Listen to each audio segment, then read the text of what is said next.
La Chine sera bientôt la première puissance économique mondiale.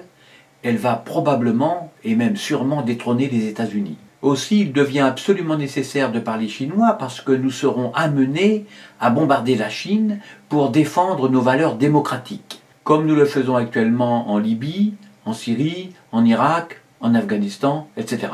Les Chinois sont très nombreux dans le monde et on les trouve essentiellement en Chine. Ils parlent très bien le chinois, en tout cas mieux que nous autres les Français. À la fin de cette vidéo, vous serez capable de parler avec n'importe quel Chinois dans la vie courante, restaurant, commerçant, etc. Et aussi lors de congrès scientifiques ou de conversations amicales ou alors lors de conflits armés. Ma méthode est naturelle et facile. Elle consiste à écouter et répéter. Écouter et répéter. Sans aucun effort, comme le fait un enfant lorsqu'il apprend une langue, lorsqu'il apprend sa langue maternelle. On écoute, on répète. En chinois, le A a 4 tons différents. Le A, le A, le A et le A. En français, nous en avons que 2. Le A de pâte de mouche et le A de pâte, la pâte à tarte. Pour bien comprendre, nous allons étudier 4 phrases qui se différencient par la tonalité du A final. Phrase numéro 1. Qui signifie les nems sont cuits.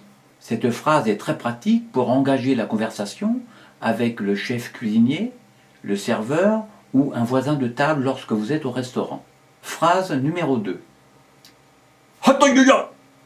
Qui signifie le pneu de mon vélo est souple. Il s'agit là d'une formule de politesse que vous dites lorsque vous croisez quelqu'un d'autre en vélo, alors que vous-même vous faites du vélo. Attention, cette phrase devient une insulte si vous êtes à pied. Phrase numéro 3. Qui signifie l'année dernière, j'ai coulé une bielle. Cette phrase est utile si vous voyagez en train et qu'un garagiste s'assoit à côté de vous. Phrase numéro 4.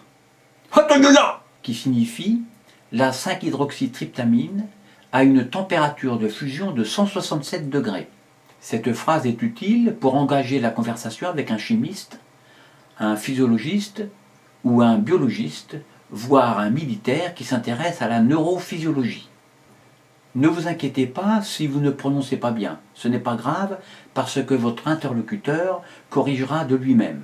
L'important pour vous est d'écouter ces phrases et de les répéter sans effort, comme le fait un enfant lorsqu'il apprend sa langue maternelle. Je le répète.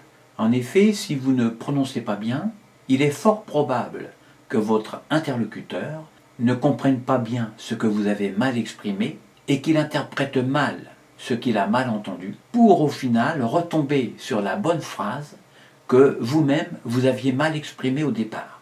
Les Chinois sont de grands sages. Ils savent très bien que les gens n'entendent que ce qu'ils veulent bien entendre et ne comprennent que ce qu'ils veulent bien comprendre. Je vous donne rendez-vous pour la leçon numéro 2 et à bientôt.